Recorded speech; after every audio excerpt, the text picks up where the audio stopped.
Happy Couple, kita kembali berjumpa dalam siaran Pernikahan Bahagia. Nah, dalam kehidupan kita ada yang disebut dengan status dan juga peran. Status dan peran ini seperti koin mata uang. Dua sisi bisa dibedakan namun tidak bisa dipisahkan. Di balik sebuah status, katakanlah status sebagai seorang suami, status sebagai seorang istri, pasti ada aneka peran yang mengiringinya. Nah, dalam suatu pernikahan, konflik mungkin terjadi ketika ada peran yang tidak dimainkan dengan tepat.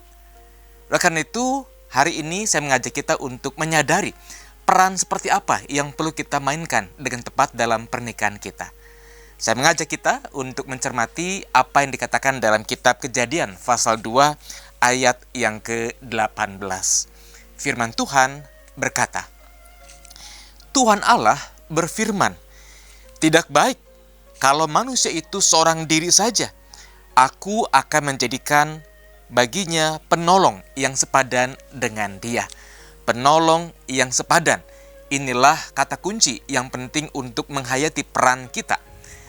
Nah, happy couple, setiap kita yang telah menikah memiliki status yang baru, yaitu suami Kristen dan juga istri Kristen. Nah, karena itu setiap kita betul-betul perlu menghayati peran kita. Peran kita menurut firman Tuhan adalah sebagai penolong yang sepadan bagi pasangan kita. Nah, dalam praktiknya penolong yang sepadan ini bisa bergeser ke arah yang salah. Apa contoh? Ketika seorang suami banyak menuntut pasangannya, menuntut ini, menuntut itu, maka sang suami telah berubah fungsi, berubah peran dari seorang penolong menjadi seorang penodong. Pun sama ketika istri menuntut penghasilan yang lebih besar setiap bulannya, menuntut banyak hal dari suaminya, maka sang istri telah berubah peran. Dari yang semula adalah penolong menjadi penodong uang, penodong waktu, dan sebagainya. Nah, bayangkanlah kalau setiap peran itu dilaksanakan secara salah kaprah. Dari penolong menjadi penodong. Bukankah suami atau istri ada batasnya? Batas kemampuan, batas kesabaran, dan sebagainya. Sehingga konflik mungkin terjadi.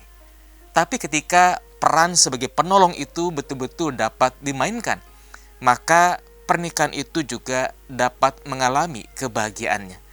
Ketika suami pulang dari kantor, melihat istrinya masih kerepotan mengurus rumah tangga, lalu sang suami menaruh tasnya, melepaskan sepatunya, dan menolong istrinya membersihkan rumah, membereskan ruangan.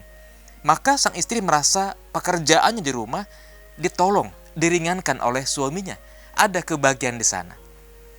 Ketika suami pulang ke rumah dalam keadaan yang lelah, dalam keadaan yang penuh banyak pikiran, lantas sang istri menyiapkan minuman kesukaan sang suami, memasakkan masakan istimewa bagi suaminya.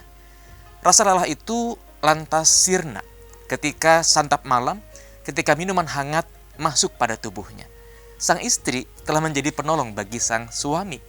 Nah, kalau setiap kita melaksanakan peran dengan baik sebagai penolong yang sepadan bagi pasangan kita, maka cinta kasih dapat muncul, dapat semakin terasah dalam kehidupan pernikahan kita. Oleh karena itu, mari hari ini kita kembali menghayati status kita sebagai suami Kristen, sebagai istri Kristen. Maka di balik status yang demikian ada peran istimewa yang Tuhan ajarkan kepada kita sejak semula, bahwa tidak baik manusia itu seorang diri saja. Tuhan akan menjadikan penolong yang sepadan bagi kita. Nah, penolong yang sepadan bagi pasangan kita adalah kita. Dan pasangan kita menjadi penolong sepadan bagi kita. Selamat melaksanakan peran sebagai penolong yang sepadan. Kiranya Tuhan memberkati happy couple sekalian. Amin.